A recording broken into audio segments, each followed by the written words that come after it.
Bienvenidos a un nuevo capítulo de la historia del cristianismo, la historia de la iglesia. Hasta acá hemos visto en los primeros 3 siglos a una iglesia pobre, una iglesia perseguida y principalmente en manos del Imperio Romano. La situación del cristianismo cambia de una manera muy brusca cuando uno de los emperadores romanos abraza la fe cristiana. La iglesia pasa de ser una iglesia perseguida a ser una religión aceptada por el imperio, y no solo aceptada de una forma oficial, sino también protegida por el imperio romano. Así que hoy vamos a hablar de ese emperador que fue tan importante para la historia de la iglesia y cuyo impacto puede notarse hasta nuestros días incluso. Hoy vamos a hablar de Constantino.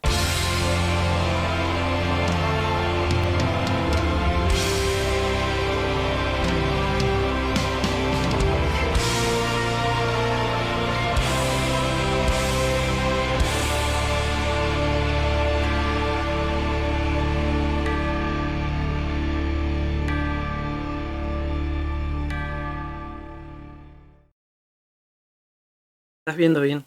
Ahora tengo termo y es de boquita. Me la regaló mi novia. De repente tengo termo y tengo novia. Demasiadas cosas juntas.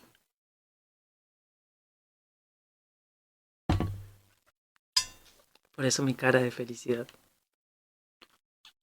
Bien, terminamos la sección anterior, a la que conocemos como la Era de los Mártires, justamente con Constantino venciendo a Magencio en la batalla del Puente Milvio, y luego firmando una alianza con Licinio, a partir de la cual se produjo lo que conocemos como el Edicto de Milán, firmando así el fin de las persecuciones para los cristianos, el fin de una era en la historia de la Iglesia.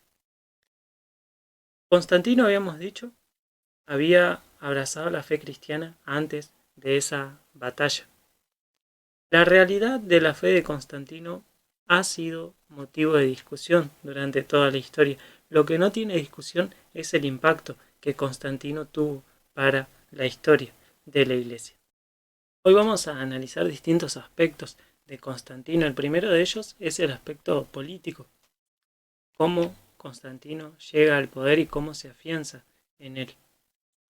Incluso antes de aquella batalla del Puente Milvio, Constantino se había fortalecido en el ejército y había llegado a ser proclamado César, justamente por las legiones del ejército romano. Constantino se ganó la lealtad de las Galias y también de la Gran Bretaña. Fue afianzando su poder en ese lugar. Durante unos 5 años su política se basó principalmente en proteger las fronteras del ataque de los bárbaros, principalmente en la zona del río Rin.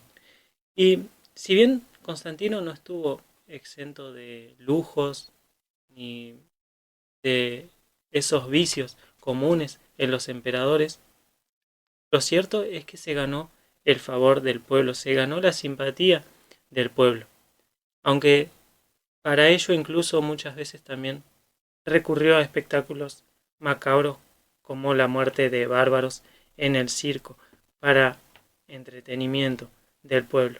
Pero en términos generales, Constantino fue un político destacado. Como habíamos visto en el video anterior, a partir de la victoria en la batalla del Puente Milvio, Constantino se erige como el dueño de la mitad occidental del Imperio Romano.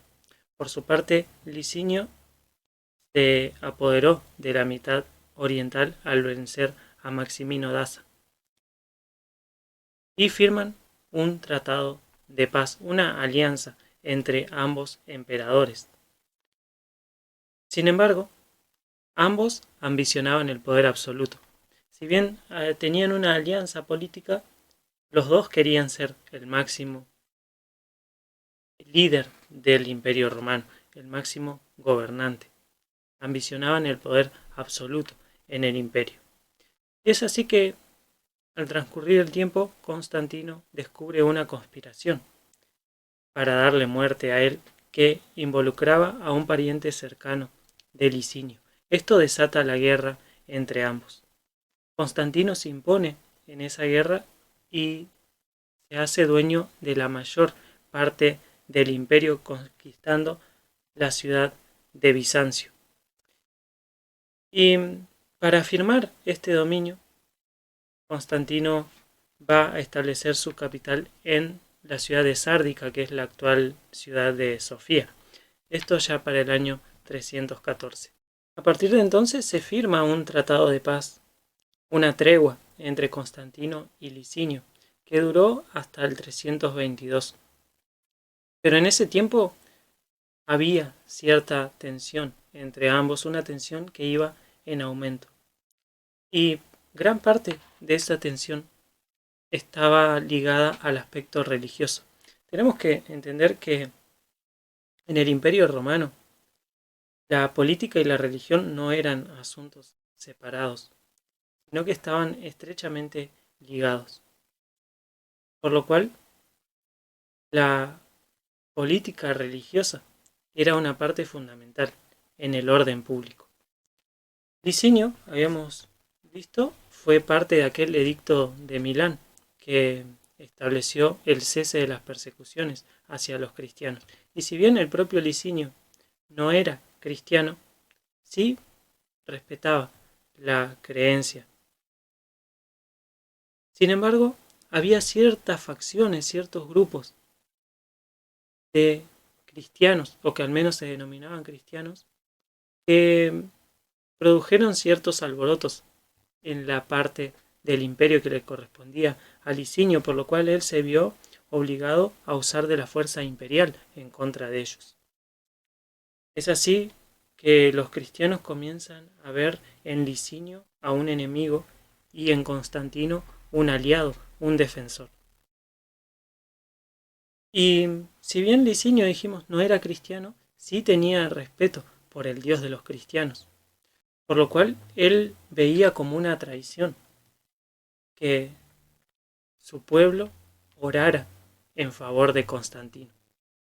Por eso es que se desató la ira de Licinio en contra de los cristianos y comenzó a perseguirlos. Él lo vio como una traición política, porque, como decíamos, la política y la religión no eran cosas separadas, sino que iban muy de la mano. Es por eso que veíamos entonces en Licinio un oponente, digamos, del cristianismo, mientras que a Constantino se lo empieza a ver como un defensor de la causa de los cristianos. Constantino aprovecha esto para que su disputa con Licinio pareciera una guerra santa en defensa de los cristianos perseguidos. Entonces Constantino invade los territorios de Licinio.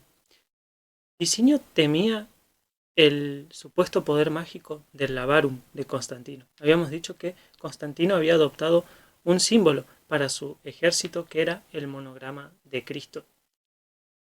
En este signo vencerás. Esa era la supuesta visión que había recibido Constantino. Licinio temía a este símbolo y ordenó a sus ejércitos no mirar directamente a él ni atacarlo de frente, por lo cual produjo cierto temor en sus tropas y Constantino venció. El ejército de Licinio se agrupó en la ciudad de Bizancio y luego huyó a Asia Menor, donde reorganizó sus tropas e intentó atacar nuevamente a Constantino en Crisópolis, pero Constantino volvió a vencer. Hay que recordar que Constancia, la hermana de Constantino, era mujer de Licinio, por lo cual ella hace de intermediario y le ofrece a Constantino el poder absoluto a cambio de perdonar la vida de su esposo, a perdonarle la vida a Licinio. Aunque de todos modos, si bien Constantino aceptó, Licinio fue asesinado un tiempo después. Entonces Constantino se erige como el único dueño del Imperio Romano, allá por el 324, y va a reinar en el imperio hasta el 337. Constantino, al igual que Diocleciano y otros emperadores romanos, lo que buscaba era restablecer la vieja gloria del imperio. Diocleciano, por ejemplo, buscaba hacerlo a través de la antigua religión pagana, mientras que Constantino buscaba basar su imperio en la religión cristiana. Esto provocó cierta oposición principalmente de parte del Senado, de parte de aquella aristocracia que defendía la religión pagana. Por lo cual Constantino decide alejarse de Roma. Él decide fundar una nueva Roma, a la que llamaría Constantinopla, es decir, ciudad de Constantino. El punto elegido para este proyecto fue la ciudad de Bizancio, cuyo poder estratégico había experimentado Constantino en aquella batalla contra Licinio. Constantino ordenó ampliar las fronteras de Bizancio y llenarla de pompa, llenarla de gloria, de ostentación. Y para eso fue adornando toda esa ciudad con estatuas, con reliquias de otras ciudades. En palabras de San Jerónimo, Constantinopla se vistió de la desnudez de las otras ciudades. Constantino adornó las ciudades de muchas estatuas que eran ídolos, que eran objetos de culto en otras ciudades. Y si bien a nosotros esto nos puede parecer algo idólatra de parte de Constantino, la verdad es que su intención estaba lejos de esto y era despojar a aquellos templos paganos de sus dioses y convertirlos en meros adornos. Por ejemplo, una de las estatuas era la de Apolo, que fue puesta sobre una base de mármol alcanzando una altura de unos 40 metros. Pero su cara fue cambiada para representar justamente a Constantino. Y otras obras públicas importantes fueron, por ejemplo, la Basílica de Santa Irene, la Residencia Imperial y otras residencias que se construyeron para los miembros del Senado que decidieron mudarse a Bizancio, a la nueva ciudad, a la nueva Roma, que desde entonces se llamaría Constantinopla. Pero eso no era suficiente para poblar aquella gran ciudad, así que Constantino le otorgó privilegios a todas las personas que decidieran mudarse allí, como exenciones de impuestos y del servicio militar, además de conceder y entregar alimentos como por ejemplo vino, trigo y aceite. Como resultado, la población de Constantinopla aumentó exponencialmente a tal punto que 80 años después el emperador Teodosio II se vio en la obligación de ampliar sus fronteras. La decisión de Constantino de fundar la capital del imperio en la ciudad de Bizancio, en Constantinopla, fue por demás acertada y prueba de ello da la historia cuando tiempo después los bárbaros conquistarían Roma y Constantinopla se convirtió en el bastión del antiguo imperio romano, en una fortaleza del imperio durante casi 1000 años. En cuanto a la conversión de Constantino al cristianismo, hay diversas posturas. Algunos escritores de la época, como Eusebio, vieron en Constantino el punto cúlmine de la historia de la Iglesia. Vieron en su conversión la instauración del reino de Dios en la tierra. Otros, muy por el contrario, han visto en esta supuesta conversión de Constantino solamente una hábil estrategia política para hacerse del favor de los cristianos con las ventajas que eso le otorgaría para gobernar. Pero ambas posturas son exageradas. En primer lugar, debemos entender que la conversión de Constantino fue muy distinta a la de otros creyentes. Habíamos visto que por lo general los nuevos creyentes eran sometidos a un periodo de instrucción y de disciplina, a lo que conocemos como catecumenado. Ese periodo duraba unos 3 años, luego de lo cual el nuevo creyente era bautizado y se sometía a un obispo que lo pastoreaba en su vida cristiana. Pero la conversión de Constantino fue muy distinta. Constantino nunca se sometió a la autoridad de la iglesia. Y si bien contó con cierto asesoramiento o cierta consejería de parte de algún que otro obispo, lo cierto es que Constantino siempre decidió por sí mismo en cuanto a sus prácticas religiosas, ya que él mismo se consideraba obispo de obispos. Incluso después de su conversión, Constantino continuó participando de algunos ritos paganos y no fue amonestado ni exhortado por ningún obispo como hubiese sido en el caso de cualquier otro creyente. Y esto se explica en que técnicamente Constantino no era cristiano, ya que él no había sido bautizado. Constantino no se bautizó sino hasta en su lecho de muerte. Por lo cual, todo favor proveniente de Constantino se tomaba justamente como eso, como un favor de parte de un simpatizante, pero no como parte de un miembro de la iglesia. Y de la misma forma, la disciplina estaba reservada para los miembros de la iglesia, por lo cual, si bien Constantino podía recibir consejo y cierta guía de parte de los líderes religiosos, no se tomaban las medidas en cuanto a la disciplina que se hubiese instituido en cualquier otro caso. Por lo cual, ver en la conversión de Constantino una conversión ejemplar de un cristiano, ver a Constantino como el elegido de Dios para instituir su gobierno sobre la tierra, es una idea exagerada.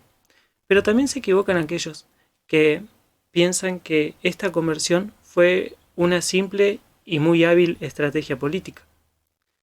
La idea de acercarse a la religión con fines políticos es algo muy común de nuestros tiempos, pero traspolar ese pensamiento a 2000 años atrás es una idea anacrónica. Sería interpretar la historia con los ojos de un occidental del siglo XXI.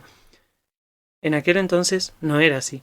Hasta los más escépticos temían la ira de los dioses. Y además, si hubiese sido una estrategia política, fue tomada en el peor momento posible.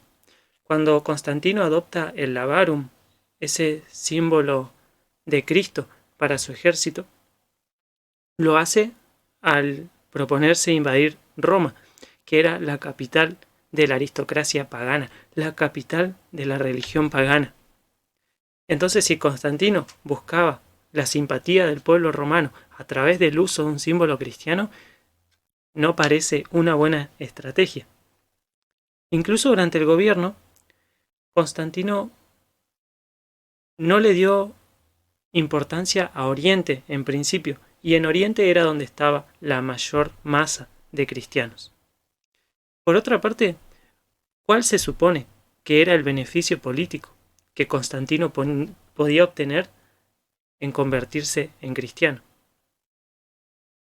Como habíamos dicho, no había muchos cristianos en las filas de los ejércitos, que era el poder que un emperador necesitaba. Y también hay que tener en cuenta que los cristianos provenían de las clases más bajas de la sociedad. Entonces, ¿cuál se supone que era el apoyo que los cristianos podían dar al gobierno imperial de Constantino? Por tanto, lo mejor es concluir que Constantino creía verdaderamente en el poder de Jesucristo, pero que no entendía muy bien su nueva fe.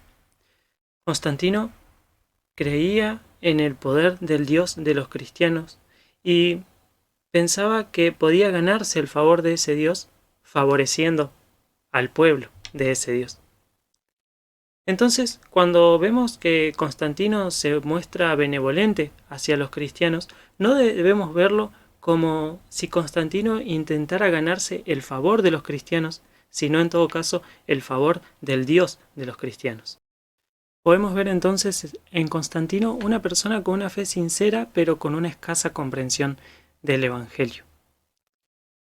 Constantino no veía una contradicción entre servir al Dios cristiano y a los dioses del imperio.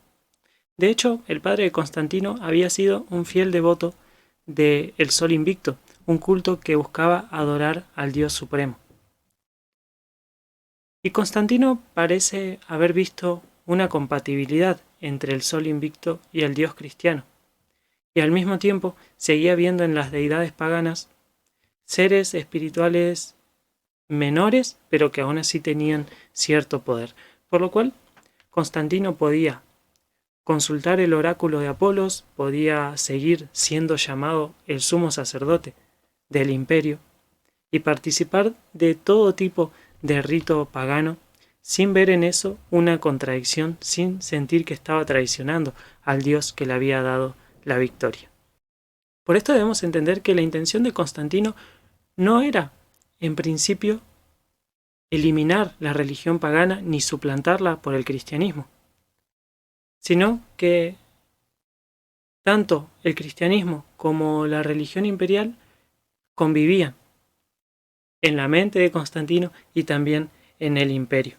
Los dioses paganos seguían siendo venerados durante el gobierno de Constantino, y también hay que tener en cuenta que había muchas zonas del imperio, principalmente las zonas rurales, que no habían sido evangelizadas todavía. La política religiosa de Constantino no fue algo brusco, sino que fue un proceso paulatino. A medida que el propio Constantino iba progresando en su nueva fe y abandonando su antigua religión. El favor de Constantino para con el cristianismo comenzó, como habíamos dicho, con el cese de las persecuciones, con devolver a los cristianos las propiedades que habían sido confiscadas durante esas persecuciones. Más adelante le donó a la iglesia el palacio de Letrán, que había sido propiedad de la familia de su esposa. En el 314, por ejemplo, los obispos que necesitaban viajar al sínodo de Arles lo hicieron con el transporte imperial, sin ningún costo para ellos. Pero al mismo tiempo Constantino conservaba, como decíamos, el título de sumo sacerdote del imperio, aquel título que se le daba a todos los emperadores, el sumo sacerdote de la religión imperial.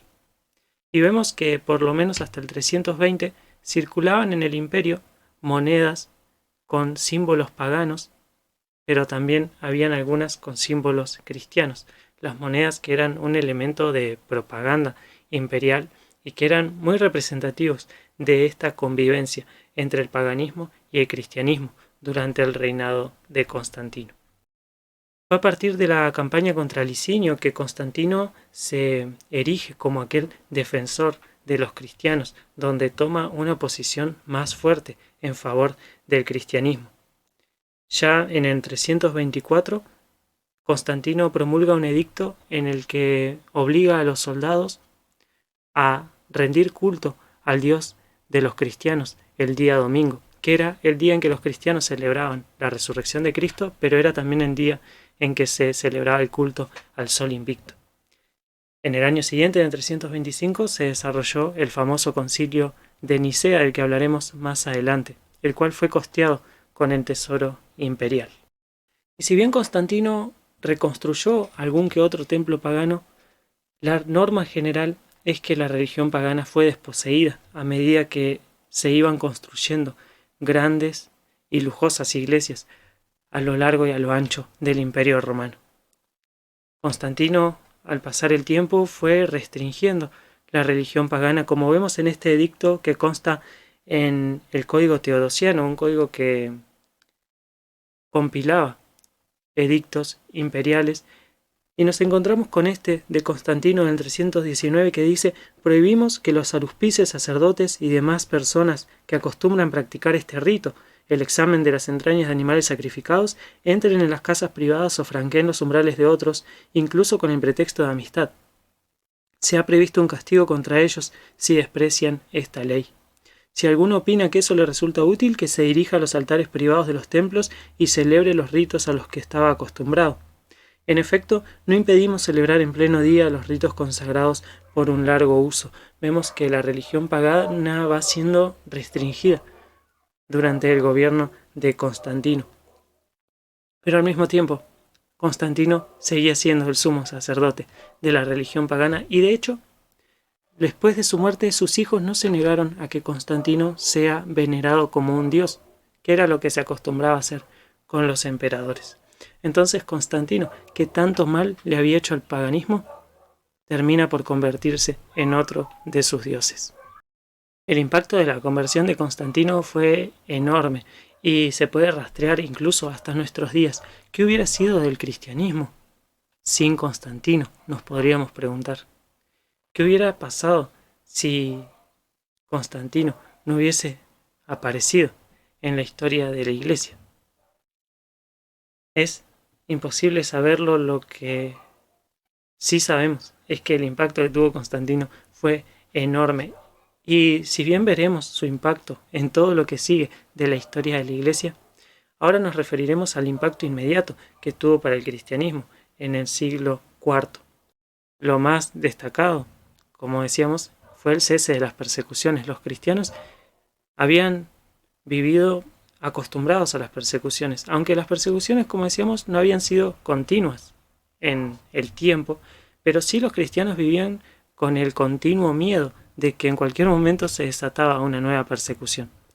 Ese temor se disipó al llegar Constantino al poder, y si bien otros emperadores posteriormente intentaron restablecer la religión pagana, lo hicieron a través de otros medios. Otro impacto que tuvo Constantino fue en la teología. Se empezó a desarrollar lo que podemos llamar una teología oficial, que, como decíamos, intentaba ver en Constantino el cumplimiento de las promesas de Dios para la Iglesia, que veía en Constantino aquel elegido de Dios que venía a instaurar el gobierno de Dios en la tierra. Un referente de esta postura es Eusebio de Cesarea, de quien hablaremos en el próximo video. Pero otros siguieron un camino radicalmente opuesto. No veían nada bueno en que el emperador sea cristiano.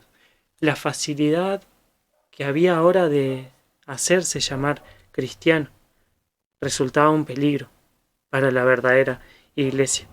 Así que muchos cristianos que se oponían a esto se retiraron al desierto, llevando vidas ascéticas y dando inicio a la vida de monasterio. Con el tiempo se construyeron estos sistemas religiosos, estos hábitats religiosos que conocemos como monasterios. Otros, por ejemplo, tomaron medidas más drásticas y rompieron totalmente su relación con la Iglesia. Son los que conocemos como cismáticos, de quienes también nos ocuparemos más adelante, pero entre quienes permanecieron en la Iglesia también se desarrolló un despertar intelectual, que no estuvo exento de controversias teológicas, como la que se dio alrededor de la Trinidad por parte del arrianismo. Pero la mayor parte de los cristianos no reaccionó de una forma extrema ante la conversión de Constantino. La mayoría de los cristianos no vio en Constantino la llegada del elegido de Dios y tampoco algo que debía condenarse por completo, sino que simplemente se adaptaron a las nuevas circunstancias. Lo vieron como un tiempo lleno de oportunidades, pero también lleno de peligros, y siguieron declarando su lealtad al emperador como lo habían hecho siempre, pero sobre todo declarando que su lealtad suprema era hacia Dios. Uno de los aspectos que más sufrió el impacto de esta nueva realidad de la Iglesia fue el culto cristiano, que hasta entonces había sido relativamente sencillo. Como habíamos dicho, la Iglesia en sus comienzos se reunía en casas particulares y en tiempos de persecución lo hacía en cementerios, en las catacumbas. Ya con el tiempo fueron destinándose lugares especiales, reservados solo para el culto, primitivos templos cristianos. La iglesia más antigua que se ha descubierto data del año 270 y no es más que una pequeña habitación, adornada con pinturas murales de un arte muy primitivo. Pero tras la conversión de Constantino, el culto cristiano fue influenciado por el culto y el protocolo imperial. Por ejemplo, el incienso, que era tan común en el culto al emperador, se hizo presente en el culto cristiano también. Los ministros comenzaron a utilizar vestimentas especiales y varias señas de respeto se fueron también usando en el culto al Dios cristiano, como por ejemplo las procesiones. Como hemos dicho, a partir del siglo II, en la era de los mártires, se reunían los cristianos en ciertas fechas a conmemorar la muerte de los mártires en los lugares donde estaban sepultados. Ya a partir de esta época se empieza a construir iglesias en esos lugares. De hecho, muchos mártires, muchos de sus restos, fueron desenterrados y colocados bajo iglesias, pensando que esas reliquias le daban una mayor eficacia al culto cristiano, o que construir una iglesia en el lugar de la muerte de un mártir iba a hacer que el culto sea más eficaz. Esto trajo mucha superstición a la iglesia. Muchos comenzaron a venerar esas reliquias y comenzaron a otorgarle poderes milagrosos. De hecho, Helena, la madre de Constantino, en su viaje a Tierra Santa dijo haber encontrado la verdadera cruz de Cristo, la Vera Cruz. Y se suponía que ese elemento tenía poderes milagrosos y fue repartido por distintas iglesias en el imperio. En medio de esta situación, los líderes cristianos buscaban frenar esta superstición del pueblo, diciendo que un cristiano no necesitaba ir a Tierra Santa, y también intentando poner un freno a la excesiva veneración de los mártires y de la Virgen. Pero era una tarea complicada, ya que aquel periodo de catecumenado, aquel periodo de instrucción y de disciplina para los nuevos creyentes era cada vez más corto, y eran cada vez más personas las que se interesaban por la fe cristiana. Lejos de la simpleza de aquellos primeros lugares de reunión cristiano, bajo el gobierno de Constantino se empezaron a construir iglesias cada vez más ostentosas. Como ya hemos dicho, Constantino construyó una en Constantinopla, justamente, que conocemos como iglesia de Santa Irene, en honor a la paz. Su madre Helena también construyó algunas en Tierra Santa, como la iglesia de la Natividad o la del Monte de los Olivos. Y así, en varios puntos del imperio se fueron construyendo este tipo de iglesias. El estilo arquitectónico de ellas es lo que conocemos como basílicas, que contaban con un atrio, con las naves y con un santuario. Cerca del santuario se reservaba un lugar para el coro y un púlpito, desde donde se leía y se exponían las escrituras. Y en la pared de atrás del fondo del santuario se ubicaban unas sillas de piedra reservadas para los presbíteros, y en aquellas iglesias que eran lideradas por un obispo se ponía en el centro la silla o la cátedra del obispo, por lo cual de eso se deriva el nombre catedrales. Todo el interior de las basílicas estaba adornado de una forma también ostentosa, con mármoles, con lámparas de oro y de plata, con tapices. Pero lo que primaba eran los mosaicos, con fragmentos de porcelana, con vidrios, con piedras, que simbolizaban escenas bíblicas. Las más comunes eran la de Cristo sentado en el regazo de la Virgen María, o de Cristo reinando en su trono. Una imagen muy representativa de ese periodo de la historia, ya que mostraba a Cristo sentado en un trono a la usanza de los emperadores. Alrededor de la basílica habían otras construcciones, como las residencias de los ministros, pero el más importante de estos edificios era el baptisterio, que contaba con gradas y con justamente una alberca donde realizar los bautismos, que se hacían hasta entonces todavía por inmersión, aunque con el tiempo se empezaron a practicar también volcando agua sobre la cabeza del bautizado. Hay que notar que en este periodo eran cada vez más los creyentes, crecían en cantidad pero disminuían en calidad. Eran cada vez más las personas que se acercaban a la fe cristiana, pero no todas estaban dispuestas a bautizarse inmediatamente. ¿Esto a qué se debe? A que se veía en el bautismo una señal de la pureza, de la limpieza de los pecados, y después del bautismo se otorgaba la penitencia solo por una vez, por lo cual las personas retrasaban el momento de su bautismo, incluso hasta el hecho de su muerte, como hizo el propio Constantino.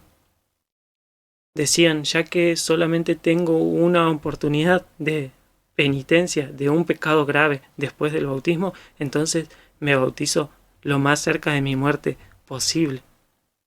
Vemos que todo tipo de personas se acercan al cristianismo y no todos ellos con intenciones sinceras. En esto vemos, por ejemplo, a Cirilo, obispo de Jerusalén, que dirige unas palabras a este tipo de personas que se acercaban con otras intenciones a la fe cristiana. Nosotros, servidores de Cristo, hemos recibido a todo el que se ha presentado. Como porteros hemos dejado la puerta abierta. Por tanto, has podido entrar con el alma manchada de pecados, con una intención impura. Has entrado porque te han creído digno de ellos, se ha inscrito tu nombre. ¿No ves el hermoso espectáculo de nuestra asamblea? ¿Ves el orden y la disciplina que aquí reina? ¿Observas la lectura de las escrituras, la presencia del clero, el orden de nuestra enseñanza? Baja los ojos en este lugar y déjate instruir por todo lo que estás viendo. Sal luego y vuelve mañana, bien dispuesto. Si tuvieras el alma llena de avaricia, vuelve vestido de otra manera. Despójate del hábito que llevas y no lo cubras con otro. Despójate del libertinaje y de la impureza y vístete el traje deslumbrante de la pureza. Por lo que a mí se refiere, os doy estas advertencias antes de que entre Jesús, el esposo de vuestras almas, y vea vuestras vestiduras. Tienes tiempo porque tienes una penitencia de 40 días. Excelente ocasión para desnudarte y lavarte y luego vestirte de nuevo y volver. Esto lo dice Cirilo en referencia a la Cuaresma, aquellos 40 días que generalmente se usaban para el ayuno y para la preparación antes del bautismo, que era realizado, como habíamos visto, principalmente en la Pascua, en la celebración de la pasión y la resurrección de Cristo. Pero si permaneces en tu mala disposición, el que te está hablando no será responsable de ello. Pero no esperes tú recibir la gracia, ya que te recibirá el agua, pero el Espíritu no te acogerá. Si alguien está herido, que procure curarse. Si alguien ha caído, que se levante. Puede ser que hayas venido con otro pretexto. A veces un marido desea agradar a su mujer y viene por ello. Lo mismo podría decirse de alguna mujer. A veces se trata de un esclavo que desea agradar a su amo, o de un amigo por agradar a su amigo. Acepto tragar el anzuelo. Te acepto, a ti, que has venido con una mala intención. Espero que te salves. Puede ser que no supieras a dónde venías y en qué red ibas a caer. Has caído en las redes de la iglesia. Déjate prender vivo, no huyas, porque es Jesús el que te tiende el anzuelo. No para hacerte morir, sino para darte la vida después de haberte hecho morir. Necesitas morir y resucitar. En efecto, has oído decir al apóstol, muertos al pecado, pero vivos para la justicia. Muere a tus pecados y vive para la justicia. Vive así desde hoy. Palabras que podríamos pronunciar en nuestras iglesias hoy en día, cuando vemos a las personas acercarse a la fe cristiana con segundas intenciones. Vemos que en este periodo la iglesia mantiene a la comunión como el centro del culto y que ese culto se realizaba los domingos. Vemos que el bautismo se sigue realizando por inmersión. Sin embargo, las prácticas se iban adaptando a las nuevas circunstancias y todos estaban de acuerdo en que cierto grado de adaptación era necesario. No todos estaban de acuerdo en cuál debía ser ese grado de adaptación. Ya en los próximos videos veremos todos estos retos más en detalle y cómo fue la respuesta de la iglesia en esos aspectos. Vemos cómo la relación entre la iglesia y la sociedad va cambiando. La iglesia ahora está integrada en un estado que se considera cristiano. un Estado que interviene en la vida de la Iglesia y que espera de la Iglesia también un apoyo ideológico. El emperador será también el encargado de mediar en ciertos conflictos teológicos, como veremos por ejemplo en el concilio de Nicea, para mantener el orden público, mientras que la Iglesia también obtiene del Estado beneficios jurídicos, materiales, económicos. Solemos hablar de este periodo como la Iglesia constantiniana, pero debemos entender que este fue un proceso que inició mucho antes de Constantino y que siguió mucho después. Por ahora el cristianismo es una religión oficial, una más de las religiones del imperio. No será sino hasta el reinado de Teodosio II en el 380 que el cristianismo se convertirá en la religión del imperio. Pero todo eso es material de próximos videos, así que suscríbete al canal, activa la campanita, que Dios te está mirando.